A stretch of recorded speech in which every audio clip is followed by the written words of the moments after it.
perspektif lagi. Kemarin kerajaan 1000 tahun yang pertama, saudara, saya sampaikan kepada saudara tentang siapa yang pegang kunci kerajaan maut dan kunci kerajaan surga. Itu sebab kita diberikan kerajaan 1000 tahun. Dan ada banyak poin yang kemarin saya sudah sampaikan, juga tentang kebangkitan pertama dan kematian yang kedua. Hari ini kita melanjutkan siapa atau bagaimana kehidupan di dalam kerajaan 1000 tahun. Luar biasa, ternyata kerajaan 1000 tahun ada kehidupannya. Saudara boleh buka kembali di dalam Wahyu pasal yang ke-20, ya, Wahyu ke pasal ke-20. Kemarin saya sudah terangkan.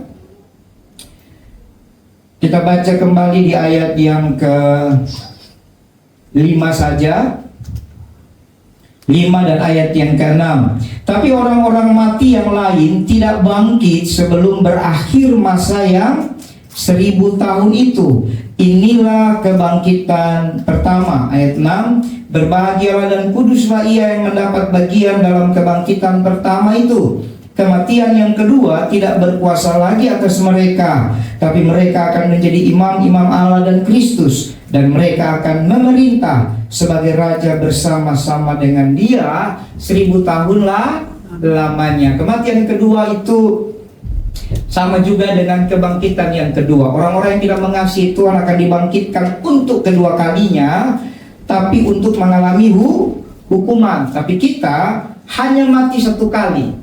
Amin.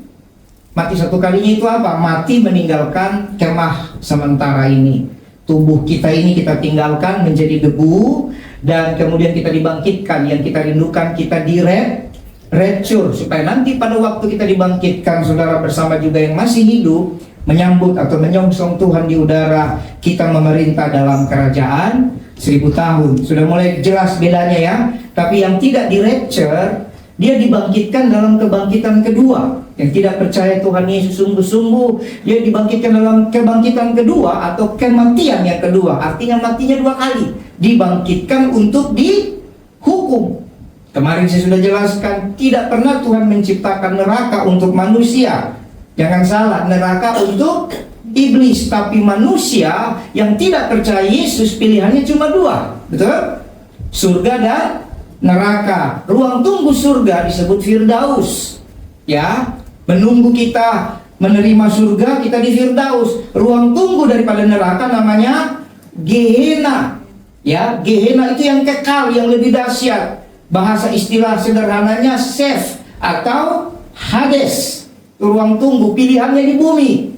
Marilah kepadaku, barang siapa menerima aku akan kubangkitkan dalam akhir zaman. Yang tidak terima berarti dia memilih masuk ke Hades atau Sef.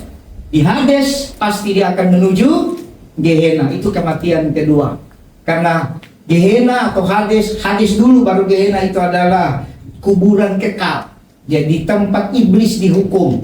Nah, karena kita tidak terima undangan Tuhan, maka manusia yang tidak terima akan masuk ke dalam api kekal. Ya, kita bilang mereka dicampakkan ke dalam api bernyala-nyala. Jadi harus paham konteks ayatnya. Jadi neraka bukan untuk kita. Kasih karunia ada selama nafasmu ada. Amin. Tapi kalau menolak, kamu akan dicampakkan bersama iblis. Tapi kalau kau bersama Tuhan, terima Tuhan, kamu akan bersama Tuhan. Dan ternyata sudah kurang lebih 4 bulan kita berkhotbah tentang akhir zaman. Ternyata waktunya juga tepat. Kita akan merayakan Paskah. Dan ini ada urusannya ya. Jadi saudara lihat kenapa penting sekali membicarakan kerajaan 1000 tahun. Ya, kenapa saudara? Kenapa, ada apa Tuhan membicarakan 1000 tahun? Ternyata Bapak Ibu, bicara kerajaan 1000 tahun ini adalah gambaran manusia itu dari zaman purba, di suku apapun, di ras apapun, selalu punya idiom. Tahu idiom? Ya, selalu punya istilah.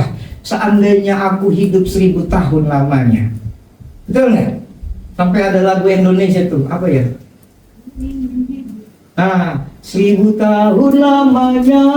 Itu lagu dunia. Artinya manusia selalu punya satu kerinduan hidup 1000 tahun.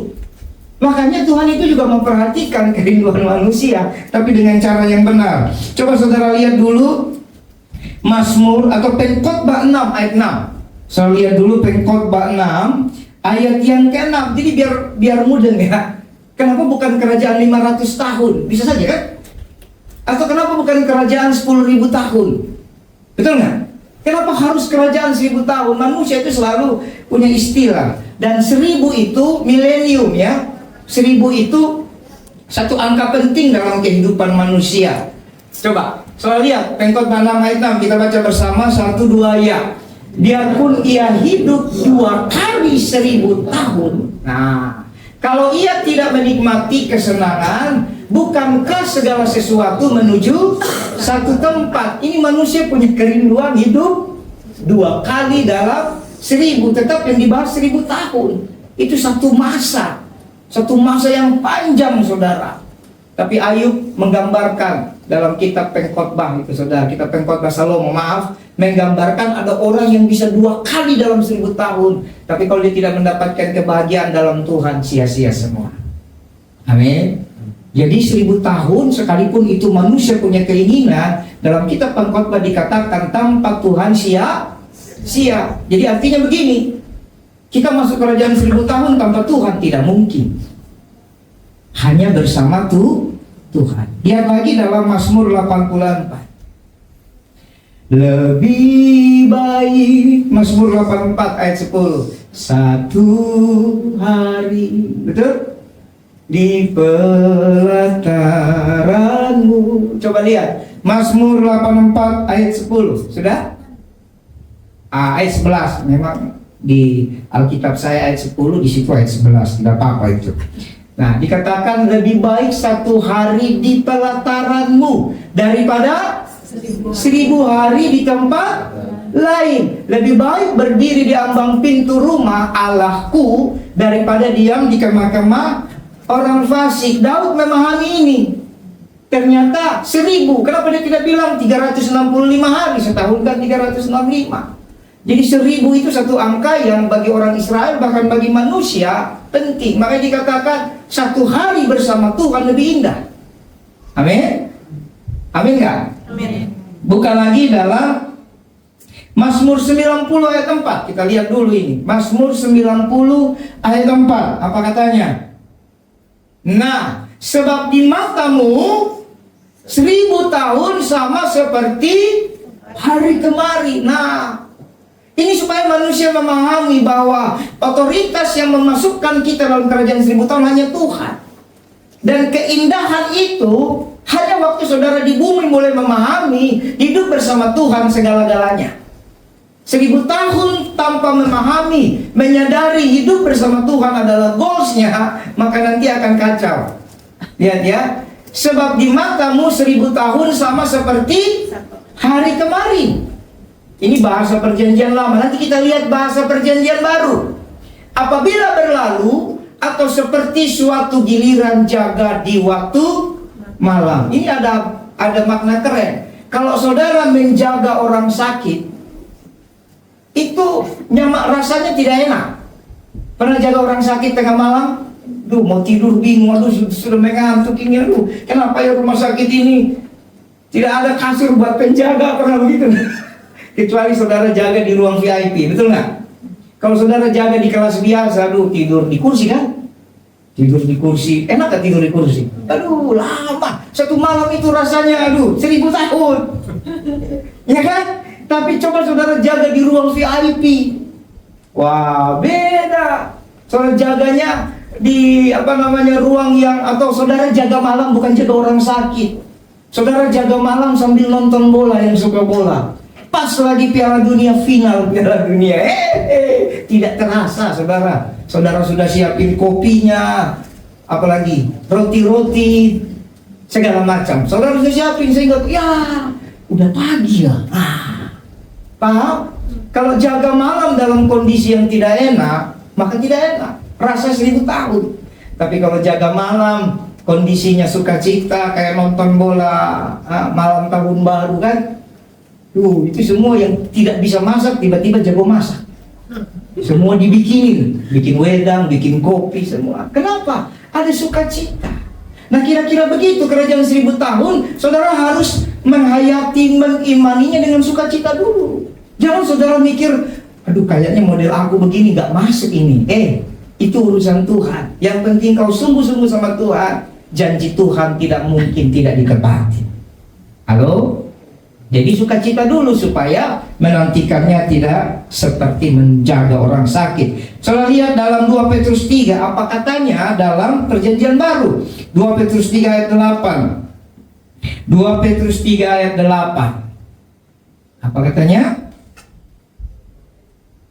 Akan tetapi saudara-saudaraku yang kekasih, lihat ayatnya jelas. Jadi ternyata dari perjanjian lama ada, nggak ada yang baru, saudara ya.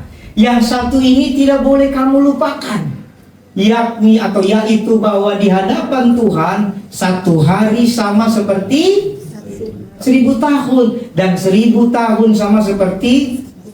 Jadi nanti waktu kita masuk kerajaan 1000 tahun, bagi Tuhan mah seperti sehari. Halo? Bagi kita nunggu, waduh. Kenapa? Supaya saudara betul-betul memahami Tuhan tidak dikontrol atau dikuasai oleh waktu, ya, tapi Tuhan pencipta waktu. Makanya kenapa ada istilah tidak ada kata terlambat. Itu harus punya iman loh. Jangan selalu ngomong Tuhan tidak pernah terlambat tanpa iman. Kalau ada iman, itu membuat hati kita sukacita. Kadang ada orang sudah berusaha bertahun-tahun kok nggak berhasil. Hanya dengan iman dia katakan Tuhan tidak terlambat. Kalau tidak ada iman, nanti repot. Amin. Kita 1000 tahun bagi Tuhan mah hanya untuk melihat. Tuh kan, anak-anakku lihat, semua yang kujanjikan digenapi. Amin. Jadi paham ya? Baik, kita masih lanjut. Sekarang saudara lihat kembali ke slide-nya dulu. Paling nanti supaya tidak mondar-mandir slide-nya, ya tergantunglah. Kalau slide-nya cepat boleh mondar-mandir. Maksudnya mondar-mandir slide ayat. Kita lihat keadaan dalam kerajaan 1000 tahun. Ini yang penting dulu. Ya, karena kerajaan 1000 tahun tidak sama dengan kerajaan surga. Coba dulu. Cepat, jangan-jangan ada yang menganggap kerajaan 1000 tahun sama dengan kerajaan surga. Siapa yang selama ini menganggap sama? Gak usah malu-malu, tidak dihukum. Siapa yang selama ini menganggap kerajaan 1000 tahun sama dengan kerajaan surga? Ada ya? Nah, hari ini paradigma saudara dibongkar. Sekarang begini, bagaimana saudara bisa anggap sama? Ayatnya jelas, kerajaan 1000 berarti cuma 1000 tahun. Masa di surga 1000 tahun? Di surga berapa lama? Selama-lamanya. Berarti sama nggak? Halo? Jadi paham dulu ya. Nah ini kenapa banyak orang Kristen kemana-mana orang sharing dengan saya khotbah, mereka pikir sama. Tidak sama. Ya maklumlah kenapa pikir sama. Tiap kali datang ke gereja carinya khotbah tentang how to be. Bagaimana diberkati, bagaimana menjadi orang, bagaimana. Sehingga banyak firman yang lebih indah jadi bias dalam pengertian kita. Kerajaan 1000 tahun tidak sama dengan kerajaan surga, tempat kekekalan kita. Amin. Tidak sama. Nah, kita lihat dulu keadaan manusia dalam kerajaan 1000 tahun. Nah, keren. Jadi keadaannya itu binatang dan tumbuhan seperti di Eden, ya. Domba bermain dengan serigala. Boleh dibuka? Yesaya 11 ayat 6 dan ayat 9, kemudian Yesaya 19. Nah, serigala akan tinggal bersama domba dan macan tutul akan berbaring di samping. Itu kira-kira kalau zaman sekarang mungkin nggak? Wah, serigala bilang makanan lezat ini. Betul? Ya. Macan tutul di samping kambing. Wah, kambing itu dikejar-kejar, ya. Anak lembu dan anak singa, anak loh. Dan anak singa akan makan rumput. Waduh, coba saudara bayangkan, berarti nanti singa makan rumput, ompong giginya. Atau gigi taringnya udah jadi gigi apa semua itu? Gigi seria. Nah, dan seorang anak kecil akan menggiringnya. Mana anak sekolah minggu? Nah, nanti anak sekolah minggu yang giring domba dan singa. Wah, kira-kira keren nggak? Nah, kenapa di kerajaan 1000 tahun akan seperti itu? Ingat, ulang-ulang saya khotbah. Karena Taman Eden adalah rencana Tuhan. Tapi iblis mencuri Taman Eden itu dari manusia. Dalam kerajaan 1000 tahun sebelum kita masuk surga, kekekalan, Tuhan akan memberikan kembali masa-masa keemasan, masa-masa indah yang kita jatuh dalam dosa ini tidak mungkin mengalaminya. Betul? Betul nggak? Tapi Tuhan mau lihat, nah ini dulu Adam dan Hawa di Taman Eden itu begini. Tapi karena mereka membuka hubungan dengan setan, maka mereka diusir dari Taman Eden dan kamulah keturunannya. Sebelum kita dibawa dalam kerajaan kekekalan, Tuhan ingin memberikan kepada kita ini, nah. Ini dulu rencana di Taman Eden. Kira-kira baik nggak Tuhan? Tahu-tahu kepada Om Aro, Om Reno ini bilang, ini loh, nggak usah susah-susah. Susah. Duit. Susah. Duit. Nggak usah. Lihat. Kambing domba saja dan macan tutul serigala berdampingan. Saudara bisa paham nggak ini? Satu konteks besarnya. Kalau kita hanya dapat kerajaan surga, semua kepercayaan lain juga menjanjikan yang sama. Halo? Tapi kerajaan 1000 tahun, coba saudara cek dalam kepercayaan saudara-saudara kita yang lain, tidak ada. Surga ada, tapi 1000 tahun tidak ada. Kalaupun ada, mungkin konteks yang berbeda lagi. Kita diajar Tuhan akan kembali seperti di Taman Eden. Kira-kira menurut saudara, suasana manusia Adam dan Hawa di Taman Eden dengan kita sekarang enak mana? Masa? Bukankah sekarang ada mobil listrik kan?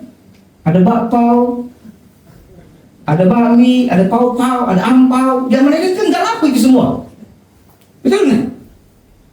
Kita bisa naik pesawat. Sekarang ini kan ada helikopter, ada kapal. Saya tinggal helikopter nih yang saya belum naik nih. Doakanlah.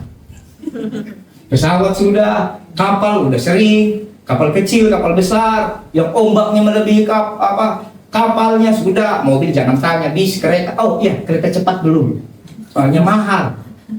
Siapa yang ulang tahun nanti ajak saya naik bus, boleh. Itu dia. Ya, tapi secara umum kereta sudahlah, gitu kan? Jadi kira-kira mana? Enak Taman ini tidak ada mobil loh. Taman ini tidak ada pesawat loh. Pilih mana?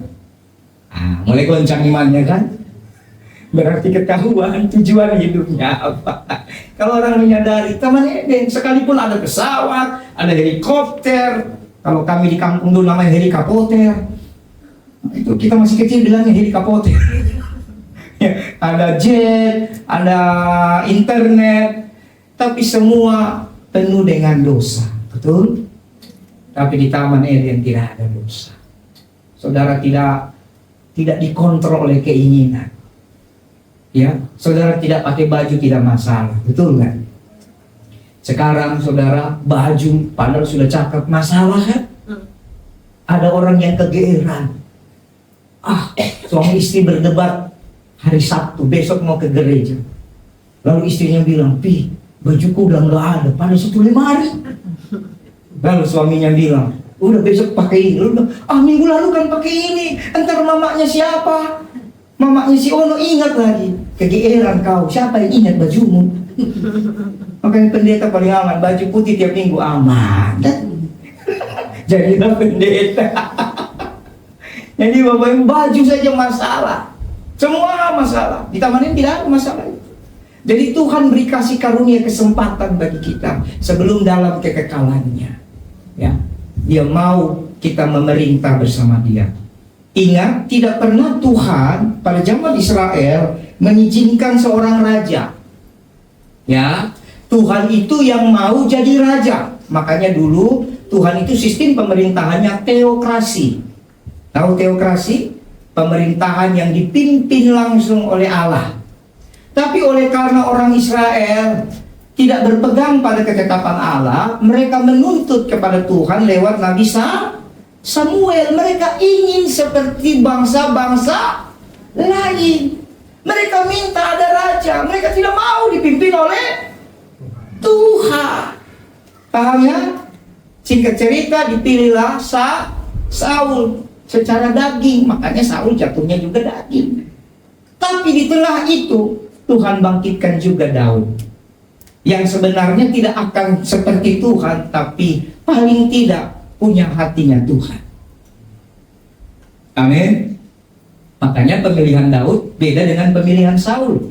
Pemilihan Saul gagal perkasa, tapi pemilihan Daud yang masih muda.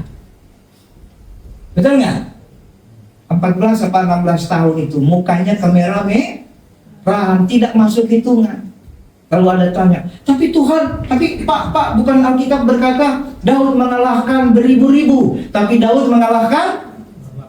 Ya itu nanti, waktu dipilih masih muda. Nanti dalam perjalanan, selalu baca Alkitab itu baik-baik. Amin. Ternyata ketika Tuhan pilih seseorang, sekalipun dia masih muda saat itu, asal dia merelakan dirinya, pengurapan Tuhan menyertai orang itu. Sebagaimana pengurapan Tuhan menyertai Daud, sehingga kekuatan dan keberhasilan Daud lebih daripada Saul yang hebat dan gagah perkasa waktu dipilih. Jadi sama dengan kita sekarang, mungkin Anda dipilih seperti tadi, agak-agak gimana hati saya terharu lihat Matthew, mana Matthew? Sakanya saya foto dan video terobosan baru. Mana dia? Oh itu dia, pemain gitaris loh. Gitaris itu biasanya itu Max Quenizer, Eric Clapton, ya. Siapa lagi gitar saya dulu penggemar, ya pemain musisi saya ini, jadi lumayan tahu nama-nama gitar, ya. Apalagi yang tangan kiri itu, kok tiba-tiba lupa namanya. Wah, akhirnya ada gitaris kedua di gereja kita. Tepuk tangan buat Tuhan. Mungkin dia seperti Daud hari ini, masih salah-salah kuncinya. Om Sen sampai bingung, main atau ajarin? Main atau ajarin? Tapi tidak apa-apa kalau persiapkan diri, amin. Nanti seperti Daud, bukan sekarang. Makanya saya selalu bilang kepada saudara, pakai visi ke depan, jangan lihat hari ini. Persiapkan dirimu, ada hari-hari depan yang indah yang Tuhan rancangkan bagi kita.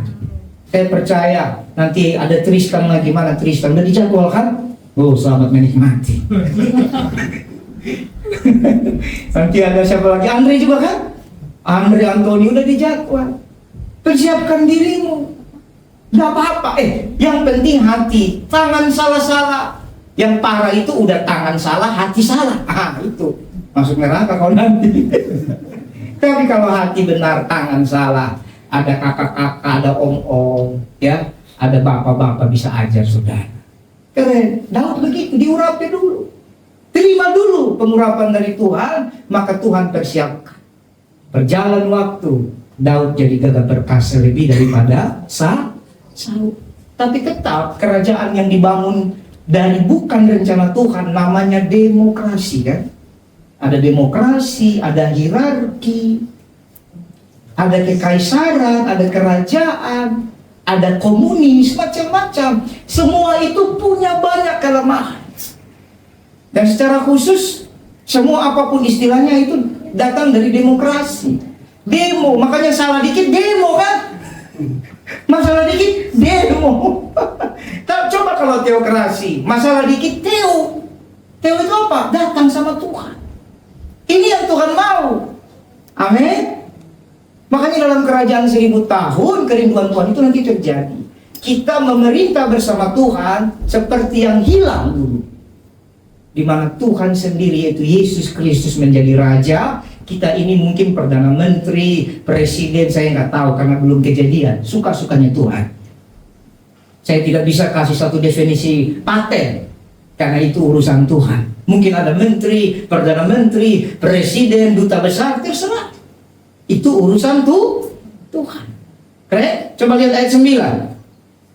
Jadi ingat ya, teokrasi, kerajaan 1000 tahun supaya teokrasi itu diwujudkan kembali. Dan teokrasi di sini bukan lagi teokrasi seperti orang Israel keluar dari Mesir. Itu teokrasi. Tuhan berfirman lewat Nabi Musa, betul? Nanti ada tiang awan, tiang api, tapi manusia sungut-sungut terus. Dikit-dikit kan orang Israel, aduh lebih baik kami mati, aduh lebih baik kami mati, tapi menghadap daging. Coba, kayak dagingan, maka yang suka daging hati-hati sakit. Karena dari dulu selalu lebih baik kami mati, tapi menghadap daging. Kami ada di depan daging, nah itu, makanya kedagingan itu, hati-hati saudara. Halo? Nanti di teokrasi, di kerajaan 1000 tahun ini tidak ada yang memberontak. Keren. Tidak ada yang akan berbuat jahat atau yang berlaku busuk di seluruh gunungku yang kudus. Sebab seluruh bumi penuh dengan pengenalan akan Tuhan. Lihat, teokrasi hanya akan jadi kalau kita kenal Tuhan. Ternyata dari zaman kitab Nabi Yesaya sudah dibuatkan. Seluruh bumi akan penuh dengan pengenalan akan Tuhan, seperti air laut yang menutupi. Nah, paham nggak? Air laut menutupi dasarnya. Jadi manusia itu dasarnya itu dasar laut. Di dalam dasar laut itu ada segala macam, betul nggak? Kalau dibongkar itu pasir kan jadi kotor, betul nggak? Dibongkar itu pasir kotor. Nanti kapan kita liburan ke Pantai Untung, Tanjung Pasir, syukur-syukur ada berkat ke Pantai Nias. Di Pantai Nias ada pasir putih, ada pasir merah. Yang orang Nias belum lihat pasir merah, bertobat kau. Masuk orang Nias belum sampai. Saya sudah injak itu pasir merah. Keren loh. Pasir hijau, pasir abu-abu biasa. Dan di sana ada pasir hitam. Sayang infrastrukturnya tidak menarik. Makanya orang tidak mau pergi. Harus naik motor, lewatin hutan, pohon-pohon kelapa. Tapi setelah saudara sampai, apa yang kalau orang di sini bilang apa? Hidden gems ya. Tersembunyi, saudara akan sampai ke Pantai Merah. Merahnya kayak karpet ini. Oh, keren kan? Jadilah pendeta, pergi terus. Pasir putihnya yang putih kayak permata juga ada. Yang putih kayak baju kayak pantai umum juga ada. Kenapa nggak di blow up? Ya memang tempatnya jelek, maksudnya menuju ke sananya. Nah kita doakan ke depan infrastruktur dirapikan. Soal pergi ke sana mau menikmati, kagak ada hotel. Lagi mau tidur, mulai nyamuk datang, kabur. Gimana mau nikmati? Tidak ada hotel di situ. Siapa yang bisa bangun hotel? Memang butuh pengorbanan, saudara. Yang mau bangun hotel di tempat-tempat seperti itu berarti dia visioner, bukan yang sekedar cari untung saat itu, kan gitu. Halo? Jadi bukan, dan saya percaya di tempat-tempat lain di Indonesia banyak seperti air soda. Di seluruh dunia cuma ada 2 air soda. Bersyukurlah Anda bangsa Batak. Satu di tanah Batak di Tarutung, satu lagi di Amerika Latin. Kalau cek di Google, mungkin di Venezuela atau Kolombia, saya takut salah omong. Tinggal cek saja. Hanya ada 2 di dunia. Sudah pernah mandi air soda? Beli soda aja mikir mahal pak. Pernah minum es soda? Soda gembira? Kami tes pagi-pagi minum soda gembira itu pakai air dari Tuhan. Itu air dibuang-buang, mata airnya soda. Kita ambil susu kental manis, campur Sprite, Fanta, sama air soda. Baru minuman pertama. Tapi kita berani minumnya pagi-pagi jam 5 sebelum ada berenang. Dan kalau sudah berenang sekalipun mata air, tetap saja kita ada geli-geli begitu kan. Nah, tahun demi tahun dibaguskan, dulu itu jelek. Nah, setelah didoakan pelan-pelan, ada pemerintah mulai rapikan, ada swasta rapikan. Sekarang kolam pengandian air soda. Kalau nggak percaya ketik di Google, Desa Parbubu. Itu ditaruh tuh. Keren itu. Nah, jadi artinya apa yang ada di Taman Eden itu dalam konteks dosa atau bumi sekarang terpisah-pisah, saudara. Tapi nanti di kerajaan 1000 tahun kita akan ngalami semua. Yang dulu hilang semua. Coba kalau saudara baca, di taman itu mengalir sungai, betul nggak? Sungai Gihon, Sungai Tigris, Sungai Pison. Berarti sungai itu yang satu tempat emas ada, betul kan? Sekarang kita cari emas mati-matian. Katanya cari buat istri, gara-gara istrinya minta uang belanja, ditempelin istrinya. Padahal katanya cari emas buat istri, ini udah ada yang salah. Betul kan? Katanya buat istri cari emas. Tapi begitu istrinya minta uang belanja, ditabok. Lalu nanti udah dapat beli emas dikasih, istrinya senang nggak? Kan pahitan. Karena udah ditabok dulu baru dapat emasnya. Nah, nanti di kerajaan 1000 tahun, gambaran-gambaran yang hilang kita dapat kembali. Saya lihat lagi.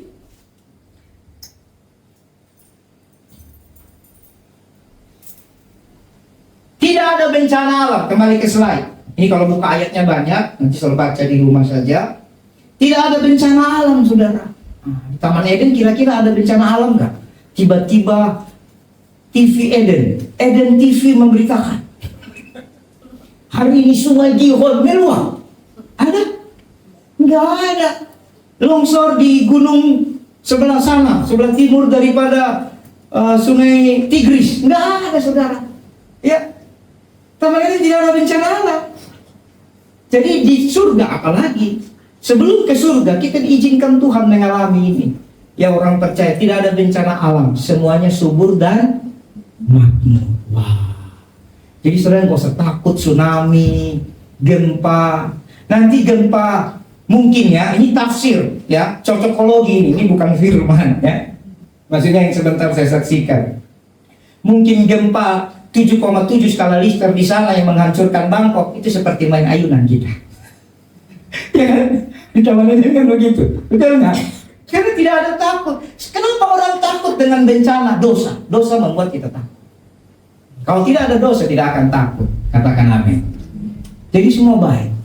Nah, apalagi tidak ada penyakit. Nah, di Taman Eden nggak ada penyakit, nggak pakai baju, kagak ada tuh. Si Adam bilang, Mami Hawa, kenapa ayam beb? Kerok dulu dong.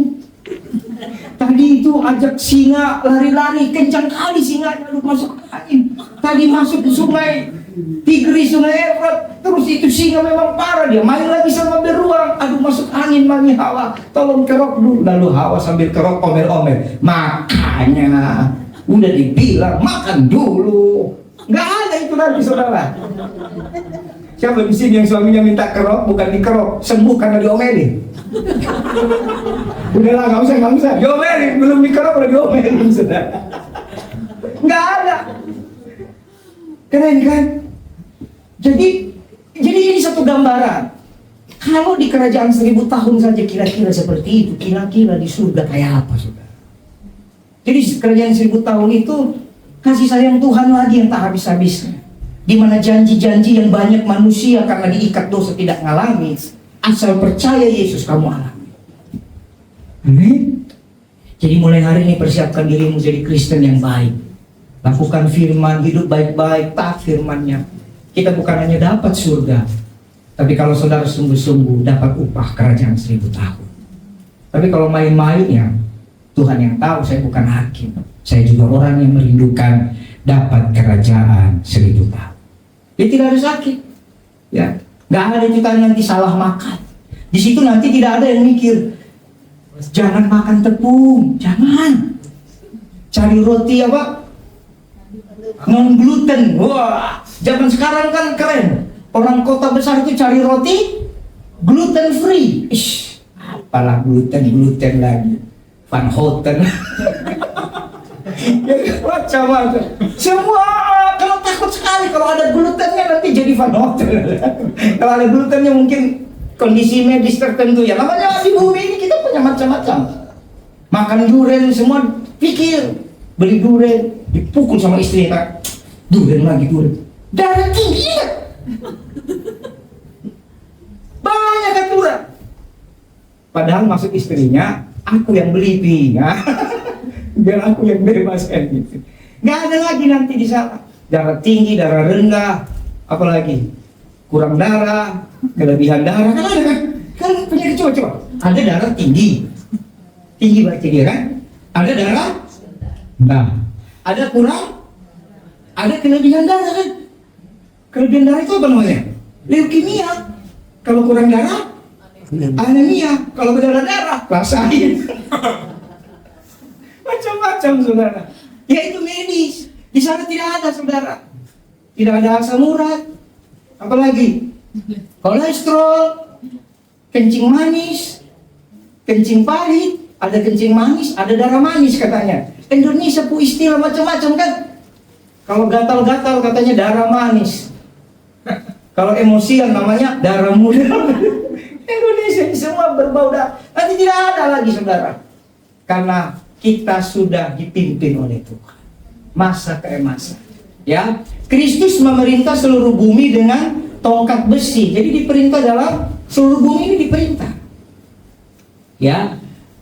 Dalam tongkat besi, Wahyu 19, coba saudara lihat Wahyu 19 ayat 15. Wahyu 19 ayat 15 dikatakan, dan dari mulutnya keluarlah sebilah pedang tajam yang akan memukul segala bangsa, dan ia akan menggembalakan mereka dengan gada besi, dan ia akan memeras anggur dalam kirangan anggur, yaitu kegeraman murka Allah yang maha kuasa. Dan pada jubahnya dan pahanya tertulis suatu nama, yaitu Raja segala raja dan Tuhan di atas segala Tuhan. Jadi kenapa Tuhan memerintah dengan gada besi? Karena di kerajaan 1000 tahun penduduknya siapa? Nanti kita lihat.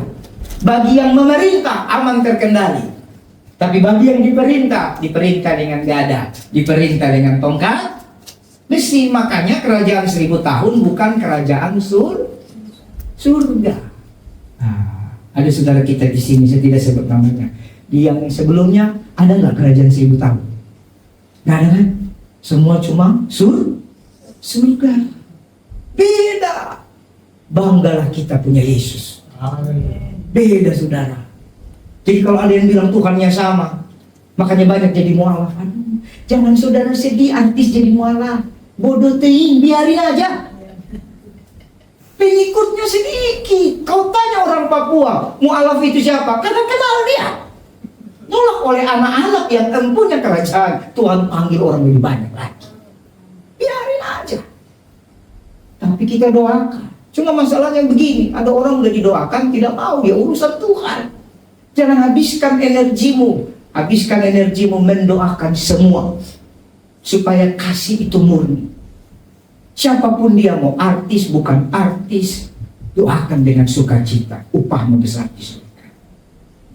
Amin. Itu jauh lebih berharga. Nah, kita lihat lagi. Nah, slide-nya, biar tahu kenapa Tuhan memerintah dengan tongkat dan gada besi. Kembali ke slide. Jadi ada dua macam manusia yang tinggal di situ, ya. Semoga bukan anak-anak kita. Kan kita tidak tahu kerajaan 1000 tahun itu datang bisa di besok, who knows, kan? 10 tahun lagi, 50 tahun lagi kita nggak tahu, ya. Atau 3 tahun lagi nggak tahu. Makanya jangan terlalu dihafal kapan ganti oli, waktunya ganti-ganti saja. Yang harus dihafal adalah kerajaan Tuhan mau datang lagi. Ya, dua macam manusia yang berbeda. Pertama, yang memerintah. Kalau saudara mau foto boleh. Jadi yang memerintah ini orang-orang kudus, orang-orang percaya yang mengenakan tubuh kemuliaan. Jadi tubuhnya sama tapi sudah mulia. Kemuliaan di sini bahasa aslinya doksa atau kata dasarnya dokeo. Artinya kemuliaannya Tuhan diberikan kepada kita. Jadi bukan kemuliaan manusia, sama seperti kemarin dalam sekolah Injil liburan, dikuduskanlah namamu, menghormati Tuhan bukan sebagai apresiasi. Banyak orang Kristen menghormati Tuhan sebagai apresiasi karena ditolong, terima kasih Tuhan. Kalau nggak ditolong, beda ini. Jadi kuduskan Tuhan karena dia Tuhan, bukan karena apa yang dia buat. Makanya bagian dari pengudusan adalah mengucap syukurlah dalam segala hal. Jadi lagi diberkati bersyukur, tidak diberkati bersyukur. Itu yang disebut tubuh kemuliaan. Ya, tidak bisa berbuat dosa, nggak bisa saudara, udah berubah. Jadi di sini nanti saudara ingat, oh itu istriku, waktu di bumi itu suamiku, itu anakku, tapi tidak ada rasa lagi. Yang ada rasa kemuliaan. Makanya Alkitab bilang barang siapa meninggalkan ayahnya, ibunya, anaknya laki-laki, anaknya perempuan, demi ikut aku, ia akan mendapatkan 100 kali lipat. Artinya mulai belajar. Karena ada orang tidak mau doakan orang lain sebelum keluarganya dipulihkan. Ini salah. Doa kudus sifatnya. Siapapun kita doakan. Karena kita percaya Tuhan mengatur segala sesuatu. Katakan amin. Keren ya? Tidak bisa berbuat dosa. Ada yang mau jadi pemerintah di situ? Oh, saya mau. Capek khotbah, bro.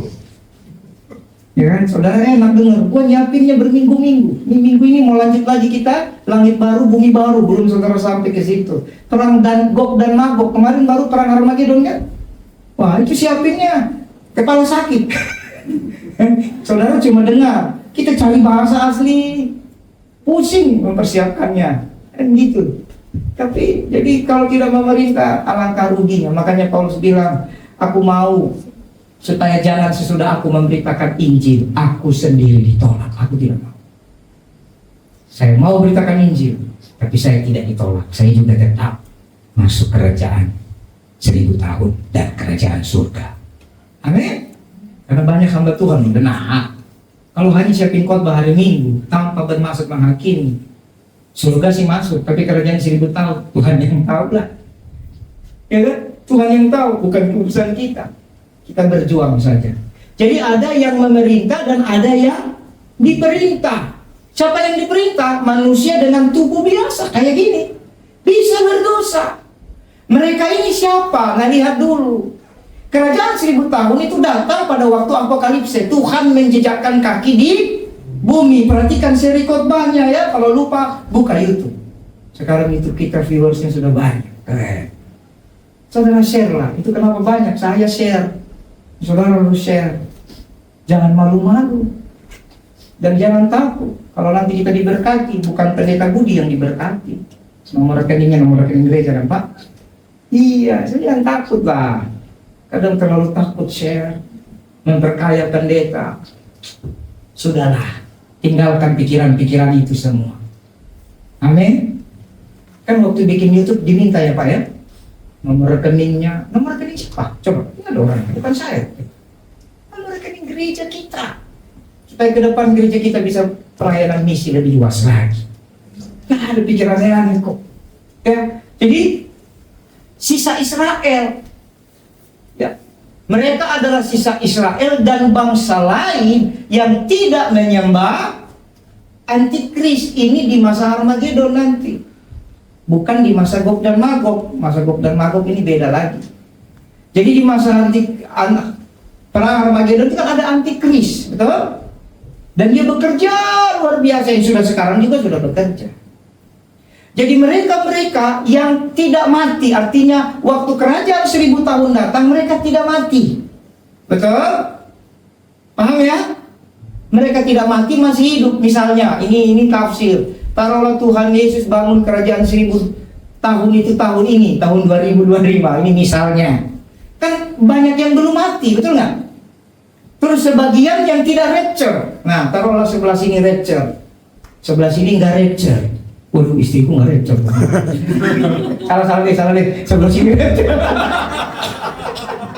Ini namanya suka-suka pendek. Nah, ini sesat, saudara.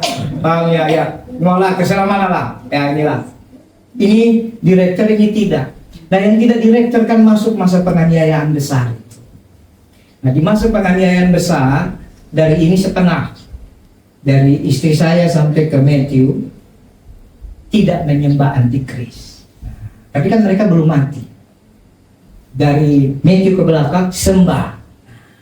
Yang sembah selama tinggal, kau masuk ke dalam ratap kertak air mata. Tapi yang tidak menyembah, tapi melewati masa penganiayaan. Nah, masa penganiayaannya kan tidak enak itu. Makanya jangan masuk di sini, saudara. Masuklah yang di rapture. Di sini itu penyiksaannya, Alkitab bilang penyiksaan yang belum pernah terjadi. Makanya kemarin kita khotbah tentang 10 tulah. Belalang memenuhi saja itu ngirinya minta ampun, betul? Kegelapan saja ngirinya minta ampun. Nyamuk memenuhi saja ngerinya minta ampun. Ini nyamuk satu saja, suami istri bisa berantem. Fape mana? Fape. Belum beli. Beli. Ketakutan kan? Bayangkan nyamuk memenuhi seluruh Mesir. Baca nggak? Katak. Kalau kataknya sedikit, kita senang. Suike. Tahu suike? Enak itu. Suike Purwodadi. Di Lampung itu saya makan suike. Saya pertama makan suike itu di Lampung. Tahu suike? Korok. Nah, itu kodok. Dulu suka diajak suike-suike yang keren-keren di restoran Cina, belagu saya nggak mau. Sekali waktu pelayanan ke arah Lampung di desa, jauh itu dari Bakahuni berapa jam itu, 5 jam kok lupa saya. Nah, sepanjang perjalanan kita lapar. Begitu lapar, tidak ada yang jual makanan, semuanya di kampung itu cuma jual kodok. Kodoknya bukan yang seperti di restoran Chinese food, menyesal saya. Itu di sop, bayangkan di sop lembek-lembek. Kalau yang di restoran Chinese kan goreng tepung, pokoknya tak ketahuan kodoknya, makan saja. Di situ ada yang sama punggung-punggungnya, dibentang begitu, ditaruh di mangkok. Gimana makannya? Tidak makan, lapar. Saya tanya, ada Indomie? Nggak ada, Pak. Semua di sini. Aduh, tolonglah Puk nih, merek apa saja? Nggak ada, Bang. Adanya Impact, Tuhan Yesus. Terpaksa gigitan pertama. Selanjutnya terserah Anda. Kali pertama perjuangan, pulang ke situ lagi. Saya udah coba, sebelum pulang aku makan dulu. Makan. Ternyata kan jalanannya kelok-kelok, lapar. Berhenti, memang itu tempatnya, berhenti daerah situ. Pas makan kedua, mengucap habis itu, begitu diajak orang di Jakarta, Pak, makan kodok, ayo. Kemarin yang enak saya tolak, terpaksa saya makan yang di sop. Sebenarnya enak, cuma kan nggak biasa kan. Akhirnya begitu biasa, mau yang di sop, mau yang digoreng, diapakan saja, yang penting dimakan, dimasak dengan enak, kita aja. Halo, paham? Jadi kodok kalau sedikit jadi suike kan? Kalau banyak jadi apa? Sesak, saudara, bukan suike lagi. Berat kita, saudara, lalat, pikat, apalagi macam-macam. Nah, nanti penderitaan yang kita alami, saudara, di masa apokalipse nanti, waktu Yesus datang, perang antikris dengan raja-raja timur, raja barat, itu penyiksaan yang tidak pernah ada. Makanya Yesus berkata dalam Matius 25, berdoalah supaya penganiayaan itu tidak jatuh pada masa musim dingin. Kalau masa musim dingin itu ngeri, saudara. Jangan sangat tersiksa ibu-ibu yang hamil pada masa itu. Maka itu sebelum masuk antikris, yang sudah menikah segera hamil. Tepuk tangan buat Om Remo, aman dia. Sudah hamil istri. Yang dapat kasih karunia. Ada orang tidak dapat kasih karunia, tidak apa-apa. Banyak hamba-hamba Tuhan tidak dapat kasih karunia, tapi dia bersyukur. Karena bagi kita tidak dapat kasih karunia, tapi bagi mereka itulah kasih karunia mereka. Amin. Jangan selalu bilang kasih karunia itu kalau punya, tidak punya, itulah kasih karunia. Ada orang yang kasih karunianya adalah tidak mendapatkan. Itu kasih karunia. Amin. Nah, saya lihat lagi kembali. Mereka sisa Israel dan bangsa lain yang tidak menyembah antikris. Bangsa lain itu berarti kita, ya. Kemudian bagaimana keadaan yang diperintah? Yang diperintah ya, bukan ya memerintah. Malaikat turun dari langit itu pasti bawa pekerjaan, ada visinya. Tidak ada malaikat turun dari langit datang ke Pak Erik, ulang tahun ya bro, mau pilot? Nggak ada, saudara. Nggak ada malaikat kurang kerjaan. Malaikat itu punya kerja. Gabriel itu kerjanya membawa berita. Jadi kalau tidak ada berita yang disampaikan, ya dia tetap dalam kediamannya bersama Tuhan. Amin. Terus Mikael ya berperang. Jadi malaikat itu datang ke bumi ada kerjaannya. Tapi kalau malaikat yang katanya cuma nongkrong-nongkrong, itu malaikat jahat alias setan. Makanya terlalu banyak nongkrong kesetanan kan. Tadinya mau beli kopi karena uangnya cuma 50.000. Lihat meja sebelah, enak kali itu roti. Pergi pesan, harganya 100.000. Aduh, uang kurang, gesek coy. Kesetanan kan? Meja kiri, kayaknya itu bukan kopi. Es enak, kesetanan, gosok lagi kan? Giliran jatuh tempo, nggak bisa bayar, kabur kan? Nah ini, jadi kebanyakan nongkrong, kesetanan. Jadi keadaan yang diperintah tetap ada perkawinan dan kelahiran. Jadi tetap ada, karena 1000 tahun. Coba lihat Yesaya 11 ayat 6 sampai ayat yang ke-8. Coba sudah lihat Yesaya 11 ayat 6 sampai 8. Nah, ayat 7-nya coba. Lembu dan beruang akan sama-sama makan rumput, dan anaknya, kata anaknya berarti beranak cucu, betul ya? Akan sama-sama berbaring. Sedang singa akan makan jerami seperti lembu. Ayat apa? Anak yang menyusu. Nah, anak menyusu ini anak siapa? Anak bayi, anak manusia akan bermain-main dekat liang ular. Wah, keren loh. Berarti si Hizkia itu, anak kita yang di Lavon, dia main-main di liang ular. Gak ada takutnya. Ular tedung loh. Tedung itu kan ular yang ditakuti. Istilah zaman dulu bukan disebut ular kobra, tapi ular tedung ya. Dan anak yang cerai susu. Yosef itu udah cerai susu kan? Apa masih susu? Yosef kan udah cerai susu, maksudnya susu ibunya, bukan susu denko, susu ultra, bukan. Akan mengulurkan tangannya ke Sarah. Wah, ini masa keemasan, saudara. Ini tidak mungkin terjadi karena di Indonesia hanya satu Panji sang petualang. Ya kan? Nggak ada lagi Panji. Di sini ada Panji? Nggak ada. Tapi nanti kerajaan 1000 tahun Panji macemen katanya, karena anak bayi main-main di depan liang ular tedung. Osep yang sudah cerai susu umur 3-4 tahun pegang. Mungkin dia jadikan ikat pinggang. Main kan kayak Eliora sama Reni, semua dimainin tuh, dijadikannya mahkota, dia ikat di sini, kepalanya di tengah. Nah, bisa saja. Kenapa? Itu masa kayak masa. Ada iman nggak untuk ini terjadi? Atau saudara pikir ini dongeng? Bayangkan kasih sayang Tuhan. Ya, ayat 9. Ayat 9 yang tadi kita sudah baca. Jadi nanti di sana tetap ada kawin dan kelahiran, ya. Tapi bagaimana dengan surga?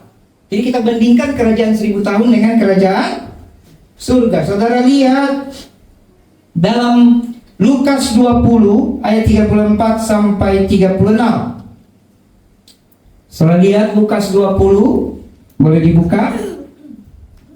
Lukas 20 ayat 34 sampai 36. Jawab Yesus kepada mereka, orang-orang dunia ini kawin dan dikawinkan. Terus ayat 35, tapi mereka yang dianggap layak untuk mendapat bagian dalam dunia yang lain itu, the other world, betul? Dan dalam kebangkitan dari antara orang mati kita ini, betul? Tidak kawin dan tidak dikawinkan. Jadi pahami dulu paradigmanya, tidak sama ini ya. Sekalipun kita masuk dalam kerajaan 1000 tahun, kita yang mendapat bagian dalam kebangkitan pertama, jangan berharap Pak Sona nanti kawin bosan sama istrinya. Nggak ada itu. Ya opa pengen dapat yang muda lagi, oma buang jauh-jauh. Kita yang sudah dibangkitkan tidak akan kawin dan karena sudah pakai tubuh kemuliaan yang siap ke kerajaan kekal surga. Terus ayat 36, sebab mereka tidak dapat mati lagi. Jadi di kerajaan 1000 tahun kita nggak mati lagi itu. Karena kita dipersiapkan kekekalan, ya. Mereka sama seperti malaikat-malaikat. Mereka adalah anak-anak Allah karena telah dibangkitkan. Coba lompat ayat 38. Ayat 38, ia bukan Allah orang mati. Ia di sini Yesus, melainkan Allah orang hidup. Sebab di hadapan Dia semua orang hidup. Keren. Coba buka lagi Markus 12. Di sini ada pertanyaan supaya tahu, adakah bidadari? Jangankan di kerajaan surga, di kerajaan 1000 tahun tidak ada bidadari bagi kita yang diangkat. Bagi yang masih kawin pun dia kawin dengan manusia, bukan kawin dengan bidadari. Paham ya? Atau masih ada yang berpikir kawin sama bidadari? Biar kita thanking nanti habis ibadah. Nggak ada. Ya, buka dulu Markus 12 ayat 20. Ini ada perumpamaan yang jelas. Markus 12 ayat 20 sampai 25. Ada 7 orang bersaudara. Ini bicara konteks hukum Ibrani. Ya, yang pertama kawin dengan seorang perempuan dan mati dengan tidak meninggalkan keturunan. 21. Lalu yang kedua juga mengawini dia, perempuan yang sama. Hukum di Ibrani begitu, saudara. Makanya dibilang tidak termasuk perempuan dan anak-anak. Yang dihitung itu laki-laki. Betul? Alkitab mencatat yang keluar dari Mesir 650.000 orang laki-laki. Tapi hamba-hamba Tuhan buku mencatat 1,5 juta sampai 4 juta. Karena kalau menikah 650.000 punya istri satu jadi berapa? 1,3. Kalau satu, kalau dua. Betul? Kan hukum Taurat nanti dalam perjalanan. Hukum Taurat diberikan di mana? Maksudnya di Gunung Sinai itu di mana? Padang gurun. Betul kan? Di masa yang 40 tahun itu dari Mesir ada yang istrinya 4. Aduh, sungguh enaknya bisa beristri 3. Sampai ada lagu dunia kan? Ada yang istrinya 5. Belum punya anak. Kalau anaknya 1 udah. Kalau istri 1 anak 1 udah 2,1, 2,2, betul? Kalau anaknya 2. Berarti bisa berapa juta kan? Jadi perhatikan, jadi hukum Ibrani gitu. Karena itu bicara marga, fam, keturunan. Kaleb bin Yefuno, Hosea bin Nun, kan gitu kan? Binnya itu. Jadi mau adiknya pun binnya sama. Betul? Hukum mereka itu. Lalu yang kedua kawin lagi dan mati dengan tidak meninggalkan keturunan. Demikian juga dengan ketiga. Waduh, terus begitu seterusnya. Ketujuhnya berarti 7 suami tidak meninggalkan keturunan, dan akhirnya sesudah mereka semua perempuan itu pun mati. 23. Pada hari kebangkitan, nah ini namanya sesat pikir. Ketika mencoba memahami firman Tuhan dengan adat istiadat, tersesat. Orang Yahudi memahami firman Tuhan dengan adat istiadat Yahudi. Makanya kita juga orang Indonesia, apapun suku kita, jangan pahami kebenaran firman dengan adat istiadat kita, tersesat. Jangan paksakan. Betul? Pada hari kebangkitan, bila malam mereka bangkit, orang Yahudi percaya kebangkitan. Orang Farisi, orang Saduki tidak percaya kebangkitan. Siapa yang menjadi perempuan itu? Sebab ketujuhnya telah beristrikan dia. Ini ayatnya jelas. Terus 24. Jawab Yesus kepada mereka, kamu sesat.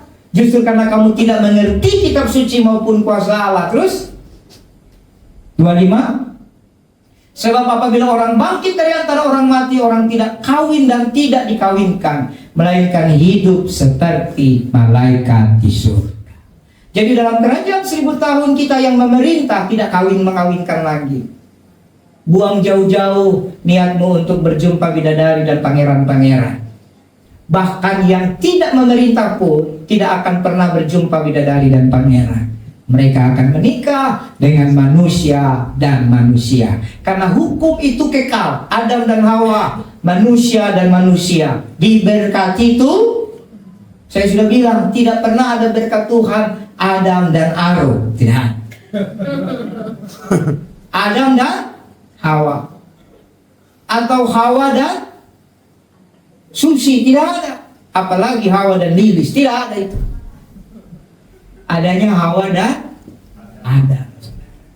Jadi seumur kekekalan yang menikah manusia dan manusia, apalagi manusia dengan binatang, tidak boleh. Manusia dengan binatang sekarang banyak, saudara, menikah. Ngeri kan? Nah, di Jepang manusia dengan boneka, kan? Kenapa kamu menikah dengan boneka? Hanya boneka ini yang tidak pernah minta jatah. Boneka ini tidak pernah melawan, kan? Saudara tahu nggak berita itu? Mereka tidak mau lagi dengan manusia, dengan boneka. Tidak ada firman-Nya. Yang ada manusia dan manusia, laki-laki dan perempuan. Bukan perempuan dan binatang, laki-laki dan binatang, laki-laki dan boneka, enggak. Kita mengasihi orang yang sudah tersesat LGBT, tapi dosanya tidak dikasihi. Kita bawa mereka kembali kepada Tuhan. Halo? Atau saudara tetap mengasihi dosa LGBT? Pernah kemarin video yang kita tonton, pendetanya gay, pernah? Masih ingat videonya? Dan dengan enaknya dia berkata, God is a gay. Apa perlu ditampilkan lagi? Coba sambil dipersiapkan. God is lesbian. Kira-kira itu masuk akal gak saudara? Kok bisa-bisanya Tuhan gay? Bisa-bisanya Tuhan lesbian? Bahkan dia dengan bangga berkata, my name is ini, saya lagi mencari nama banci saya. Nama bancinya bekicot saja kita bilang. Keong apa? Ini saudara, udah ngaco ini gereja kan? Gereja loh. Dan itu kita harus doakan, jangan sampai ke Indonesia. Itu. Tapi kalau gereja Indonesia tidak bertobat, pikirannya cuma dari mall ke mall, itu juga masuk. Coba nih saudara baca buku bagaimana kegerakan rohani di luar negeri. Apa yang lagi dialami Indonesia seperti di luar negeri tahun 80, tahun 90. Setelah masuk masa mega church, mereka akan turun. Karena ingat Alkitab berkata, aku tidak akan tinggal lagi dalam bayi buatan manusia. Bukan berarti kita tidak butuh gedung, tapi firman-Ku akan kutaruh dalam hati mereka. Gereja sesungguhnya adalah manusia itu. Bait Allah sesungguhnya adalah manusia itu. Amin. Gedung itu tempat kita bersukaria, tempat kita berkomunitas, saling berbagi, taruh makanan, saling menjamu. Maka pekerjaan Injil harus lebih nomor 1 daripada gedung-gedung doang. Amin. Amin. Nah, lihat. Jadi waktu kita masuk dalam kerajaan 1000 tahun, kita tidak mungkin kawin lagi ya. Ini ayatnya jelas. Ayat 28, coba lihat. 26. Dan juga tentang bangkitnya orang-orang mati, tidakkah kamu baca dalam kitab Musa? Jadi sudah dibuatkan dari ribuan tahun. Dalam cerita tentang Semak Duri, bagaimana bunyi firman Allah kepadanya, Akulah Allah Abraham, Allah Ishak dan Allah Yakub. Terus, ia bukanlah Allah orang mati, ayat yang sama dengan Lukas, melainkan Allah orang hidup. Kamu benar-benar sesat. Kata hidup di sini bukan lagi hidup seperti manusia dosa ini, hidup dalam kemuliaan. Terus, kembali ke slide. Tetap ada perkawinan dan kelahiran. Usia panjang akan menjadi berkat kita. Yang mati di bawah 100 tahun dianggap kena kutuk. Jadi nanti Bapak 100 tahun lebih. Tapi di kerajaan 1000 tahun. Di kerajaan ini suka-suka Tuhan. Ya. Jadi ada upah yang langsung diterima saat itu. Orang yang sungguh-sungguh umurnya panjang. Jadi penggenapan Amsal 3 ayat 16 kan? Umur panjang di tangan kanannya, di tangan kirinya kekayaan dan kehormatan. Wah, keren. Bisa berdosa. Bisa berdosa. Dan mereka perlu bertobat dan percaya Yesus. Karena sekalipun nanti mereka tidak lagi mengalami kerajaan 1000 tahun memerintah, tapi mereka sudah hidup di situ, betul? Ada satu kerajaan yang menanti mereka. Apa namanya? Kerajaan surga. Jadi perlu bertobat dan terima Yesus. Kalau tidak bertobat, ya masuk ke kekekalan. Karena sudah itu udah jelas, masanya 1000. Udah pasti. Terus berbicara dalam satu bahasa di seluruh dunia. Buka Sefanya 3 ayat 9.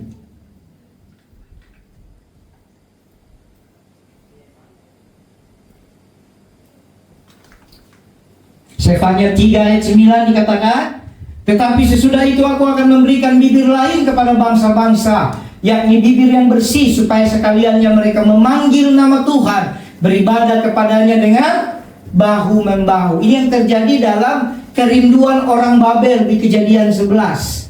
Mereka ingin bangun menara tinggi sampai ke langit, dan ayat yang mencatat bahwa pada masa itu mereka satu kaum, satu bahasa. Lalu dikacaukan Tuhan, makanya banyak bahasa. Jadi jangan bangga dengan bahasa dunia. Jangan bangga dengan bahasa Indonesia, Inggris, Jepang, Perancis, Amerika, Italia. Alkitab berkata dikacaukan, berarti bahasa manusia ini kacau. Betul nggak? Makanya coba, kalau Anda di Malaysia bilang percuma, ketemu sama orang Indonesia berantem. Maksud kau percuma, padahal maksud orang Malaysia percuma itu apa? Gratis, free. Maksud kita percuma itu apa? Sia-sia. Kacau kan? Tahu nggak? Terus kapan hari kita sharing-sharing waktu sale? Second itu punya banyak arti. Apa artinya second? Barang bekas. Second juga artinya apa? Kedua. Second juga artinya apa? Detik. Gue pinter gue ya. Tidak salah Anda ikut. Itu udah salah, kacau kan? Tapi nanti bahasa yang benar itu bahasa dari Tuhan. Makanya dikacaukan. Sehingga nanti berkumpul yang sama. Oh, ini bahasa kita. Baru berkumpul, lahirlah bangsa-bangsa di bumi. Itu menara Babel. Nah, tapi nanti Tuhan bangun yang Tuhan mau. Satu bahasa menyembah Tuhan. Wah, ini keren. Semua kita sembah Tuhan. Ya. Apalagi? Saudara lihat. Damai sejahtera dan tidak ada peperangan. Saudara bisa lihat dalam Yesaya 41 ayat 8. Tidak ada lagi perang di sana. Menuju 1000 tahun kamu akan mendengar deru-deru perang. Betul? Bangsa bangkit melawan bangsa. Tapi dalam kerajaan 1000 tahun tidak ada. Kenapa? Dipulihkan. Supaya kita dalam kerajaan surga benar-benar tidak ada trauma lagi. Jadi tidak ada perang. Nah, saudara, ada hal yang keren dalam kerajaan 1000 tahun. Sudah paham di sini siapa yang hidup? Sudah? Ada yang memerintah, ada yang... Saudara mau yang memerintah apa yang diperintah? Siapa yang di sini? Saya tidak mau apa-apa. Ada? Yang tidak mau apa-apa, maka kau akan masuk kerajaan neraka. Karena nggak ada pilihan, kan gitu. Jadi yang keren di sini, saudara, bagaimana kita layak masuk kerajaan 1000 tahun. Inilah kenapa saya bilang cocok sekali. Tidak terasa minggu demi minggu kita belajar, dan ini sampai kepada persiapan Paskah ini sebentar 2 minggu lagi. Ya, kita tidak layak, saudara, untuk masuk baik kerajaan surga maupun kerajaan 1000 tahun. Kenapa? Coba buka Roma 3 ayat 23. Roma 3 ayat 23 berkata, karena semua orang telah berbuat dosa dan telah kehilangan kemuliaan Allah. Ada 2 masalah di ayat ini. Yang pertama dosa, dan kedua kehilangan kemuliaan. Dosa itu bahasa artinya hamarton, hamartia. Artinya, ini saya coba cari bahasa terbaik buat saudara. Arti daripada hamarton atau hamartia itu adalah commit to the sin. Tahu artinya apa? Ada perjanjian dosa. Jadi kau buat tidak buat, ada perjanjian seluruh hidupmu dosa. Jadi paham kenapa setiap kali pengajaran baptis saya sampaikan itu? Betul? Istilah itu. Jadi semua orang berdosa itu bukan karena dia mencuri, berbohong, tidak ingat kita, lupa kacang akan kulitnya, bukan, saudara. Itu buahnya. Semua orang memang sudah ada dalam perjanjian itu. Komit, ya. Terus kemudian against God. Nah, tahu against God? Melawan Tuhan. Jadi orang yang kehilangan kemuliaan Tuhan itu melawan Tuhan. Itu yang disebut hamarton atau hamartia. Melawan Tuhan karena selalu salah.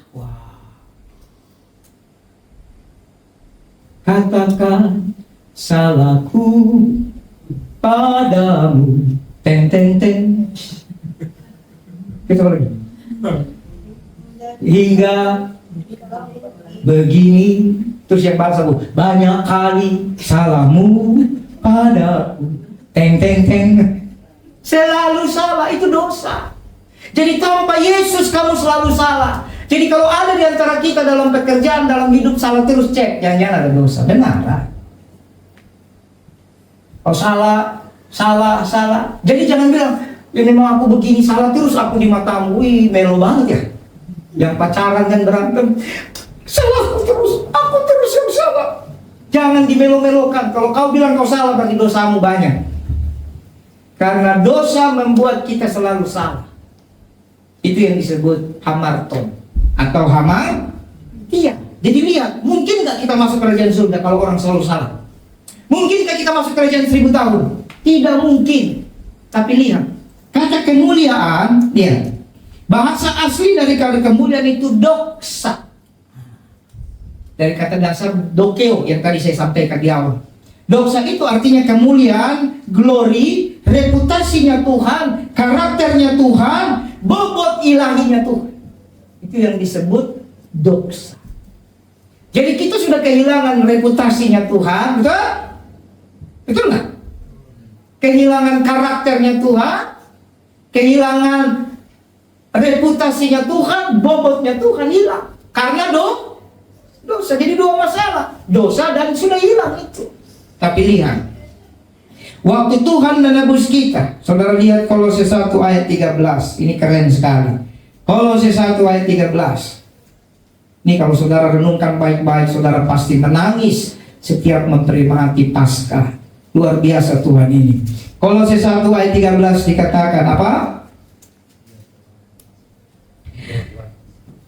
Ia telah melepaskan kita dari kuasa kegelapan dan memindahkan kita ke dalam kerajaan anaknya yang terkasih. Coba dibuka Kolose 1 ayat 13.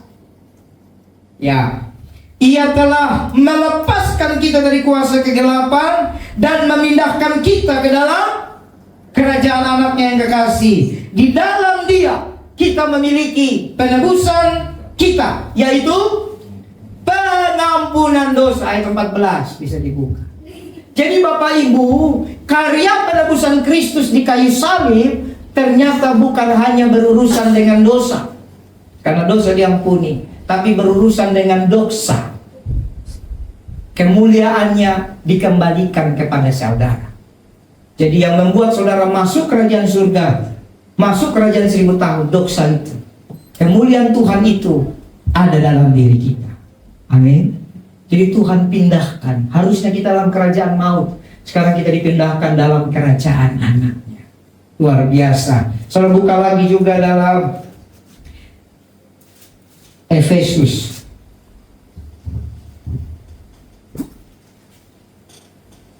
Soalnya dalam Efesus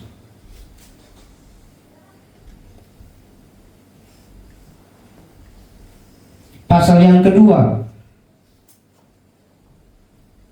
Efesus pasal yang kedua ayat yang ke-10. Karena kita ini buatan Allah, diciptakan di dalam Kristus Yesus untuk melakukan pekerjaan baik yang dipersiapkan Allah sebelumnya. Ia mau supaya kita hidup di dalam. Jadi kita hidup itu bukan di bumi ini saja, saudara. Percaya saja, di bumi makan minum pakai Tuhan pelihara.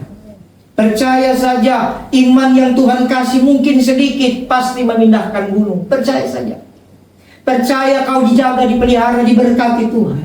Percaya semua yang kau kerjakan diberkati Tuhan. Percaya tangannya menyertai engkau. Buang takut, buang khawatir. Kenapa percaya? Karena ternyata rencana Tuhan lebih mulia daripada bumi ini. Tuhan persiapkan kita. Tuhan mau kita hidup di dalam. Tuhan mau kita masuk kerajaan kekal. Dan sebelum kerajaan kekal yang disebut surga, kita masuk dalam kerajaan 1000 tahun. Masih Efesus. Buka lagi dalam Efesus 2 ayat 15 dan ayat 16. Ini ayat luar biasa. Sebab dengan matinya sebagai manusia, perhatikan, Ia telah membatalkan hukum Taurat. Ya, ia telah membatalkan hukum Taurat dengan segala perintah dan ketentuannya. Kalau dia tidak mati, hukum Taurat masih berlaku bagi saudara dan saya. Maka saudara harus tetap kasih korban ini, korban itu, korban-korban dalam imamat. Betul? Korban bakaran, korban penembus dosa, korban keselamatan, korban penghapus salah, korban sajian. Kita masih harus lakukan itu. Ya, tapi Tuhan sudah batalkan. Untuk menciptakan, ya, dibatalkan tapi diciptakan. Perhatikan, untuk menciptakan keduanya menjadi satu manusia baru. Jadi ada ciptaan baru. Hukum Taurat berubah, tapi di dalam Kristus, bukan di dalam Nabi Musa, bukan di dalam Elia, bukan di dalam rasul-rasul, bukan di dalam Paulus, tapi dalam Kristus Yesus. Katakan amin. Dan dengan itu mengadakan damai sejahtera. Itu sebabnya saya bilang baca Alkitab sukacita saja, karena ada damai sejahtera di setiap huruf demi huruf firman yang kamu baca. Katakan amin. Tapi kalau kamu tidak baca, bagaimana damai sejahtera itu ada? Ayat 16. Dan untuk memperdamaikan keduanya dalam satu tubuh dengan Allah oleh salib, dengan melenyapkan perseteruan pada salib itu. Luar biasa. Jadi karya Yesus di salib bukan hanya mengampuni dosa, tapi juga mengembalikan dosa. Kemuliaan Tuhan dalam diri. Ternyata itulah sensor yang nanti kalau misalnya saudara ke bandara kan ada sensor ya. Nah, itu nanti sensor yang kekal, yang membuat kamu layak masuk kerajaan 1000 tahun, bahkan kekekalan di kerajaan surga. Amin. Yang berikutnya, kenapa kita bisa masuk? Janji Tuhan. Dalam Yohanes 14 ayat 1 sampai 4, janganlah gelisah. Coba buka Yohanes 14 ayat 1 sampai 4. Janganlah gelisah dan gentar hatimu. Percayalah kepada Allah dan percaya juga kepadaku. Nah, jadi untuk mempersiapkan masuk kerajaan, buang itu gelisah. Jangan gelisah. Tidak boleh orang Kristen gelisah, saudara. Kalau ada ketakutan, ingat teokrasi, berseru sama Tuhan. Orang gelisah berarti tidak berseru sama Tuhan. Ada cemas, berseru sama Tuhan. Berseru. Nah, padahal bukan itu lagu yang mau saya bikin. Memanggil namanya. Berdoa jangan selalu menghampiri dirimu. Berdoa, itulah. Sama saja, Pak. Jadi intinya kalau ada gelisah, berarti sebenarnya gelisah, saya udah bilang minggu lalu ya, itu sensor. Seperti lapar itu sensor, kamu butuh makan. Lidah tenggorokanmu kering, mulutmu kering, sensor kamu haus, sensor kamu butuh minum. Gelisah juga sensor, kamu butuh Tuhan. Amin. Berdoa, ya, jangan gelisah hatimu, percaya kepada Allah, percaya juga kepada aku. Terus, di rumah Bapakku banyak tempat tinggal. Nah, ini baru bicara kerajaan surga. Tapi sebelum sampai ke sana ada janjinya. Di mana aku berada, di situ pun kamu berada. Coba itu di ayat yang keempat ya. Ayat 4 coba. Dan kemana aku, ayat 3 berarti. Ayat 3. Nah, supaya di tempat di mana aku berada, kamu pun. Waktu Yesus menjejakkan kaki di bumi dalam kerajaan 1000 tahun, berarti tempatnya di mana? Di bumi. Nah, di bumi tempat Tuhan menjejakkan kaki, orang percaya ada di situ nggak? Ada. Jangan buru-buru ke surga karena Yesus masih di sini. Saya sering bilang, lebih mending ke surga tanpa Yesus, pilihan ya, atau saudara dibawa ke neraka oleh Yesus. Wah, ini imannya digoncang nih. Iman saudara surga atau Yesus? Pilihan. Ini pertanyaan berat. Saudara pilih kemana? Ke surga tapi tanpa Yesus, Karena Yesus lagi mendirikan kerajaan 1000 tahun? Atau mungkin lagi kemana? Kan suka-sukanya Tuhan ya? Atau saudara bersama Yesus dibawa kemana? Nah, ini namanya iman. Tidak mungkinlah Tuhan Yesus bawa kita ke neraka. Tapi kalaupun Tuhan Yesus bawa ke neraka, neraka jadi surga. Nah, ini namanya iman. Bahwa kita percaya kepada Tuhan Yesus Kristus. Di mana aku berada, di situ pun kamu berada. Jadi Bapak Ibu, luar biasa. Hari ini kita sudah belajar sampai kepada kerajaan 1000 tahun. Bahwa itu menjadi berkat kita.